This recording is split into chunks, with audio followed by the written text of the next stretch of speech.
Түйе майының пайдасын, оның адамның әл-ауқатына және сыртқы келбетіне пайдалы әсерін диетологтар ресми түрде растады.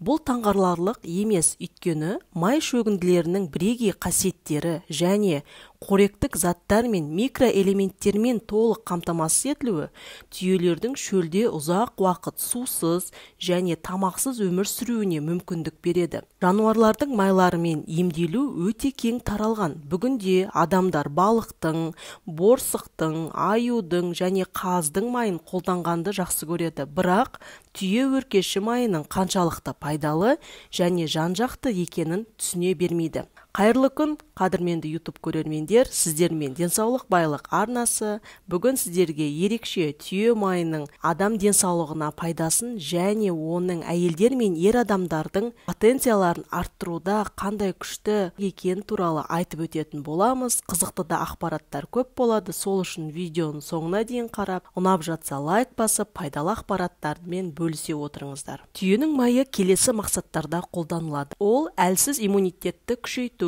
бүкіл дүниенің қорғаныс тосқауылын арттыру, қатерлі ісік жасушаларының өсуі мен дамуын басатын профилактикалық агент ретінде, ерлердің потенциалы мен әйелдер либидосын арттыратын күшті афрозодиак ретінде, қант диабеті үшін профилактика, созылмалы аурулармен күресу, ас қорыту процесін жақсарту, ішектің дұрыс жұмысын ынталандыру, жөтел, бронхит және де басқа қабыну процестері үшін, сондай-ақ балалар мен қарт адамдарға энергия қорларын толтыру үшін пайдаланылады. Түйе майы оңай сіңеді, адам ағзасына қоректік заттардың тез бөлінуін қамтамасыз етеді. Түйенің етінде көп мөлшерде калий, фосфор және магний бар.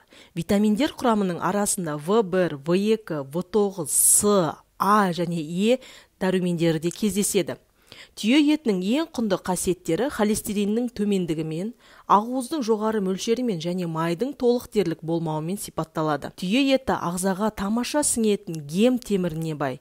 Мұндай ет балалар мен ересектер үшін өте пайдалы, өйткені оның құрамындағы бұл микроэлемент жұқпалы аурулардан қорғайды және анемияның пайда болуына жол бермейді. Сонымен қатар ет жасушаларының жаңару процестеріне қатысатын және өсуге әсер ететін калий мен мырышқа да бай. Егер олар жетіспесе, балада өсу баяулайды. Шаштар бөліне бастайды, тырнақтар табиғи жылтырлығын жоғалтып және сынғыш келеді. Бұл жерде біз түйенің етінің пайдасы жайында кішкене болсын ақпарат қалдырып кетейік деп шештік. Арабтардың көзқарасы бойынша, өркештен алынған түйе майы жалпы күшейтетін афродизиак әсеріне ие.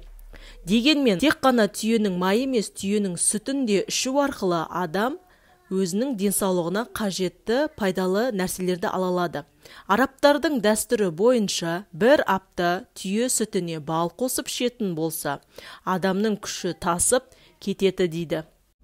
Қорыта айтқан кезде, қадірменді YouTube көрермендер, барлық жануарлардан өндірілетін майлардың адам ағзасына пайдасы бар.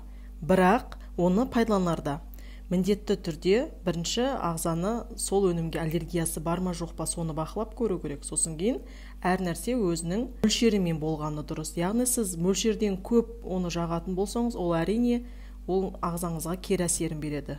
Сол үшін мөлшермен абайлап қолданғандарыңыз жөн. Бұл ақпаратты білетін болсаңыздар, қолданып жүрген болсаңыздар, комментарийға жазып бөлісе отырыңыздар, адамдар біле жүрсін.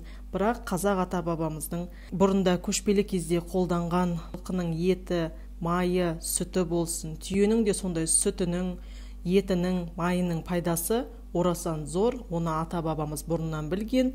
Енді қазіргі таңда сол дәстүрді жаңғырту қайтадан өзіміздің қолымызда. Ақпараттар пайдалы болса, қазақша контентті қолдап, лайк басып, бөлісе кетіңіздер.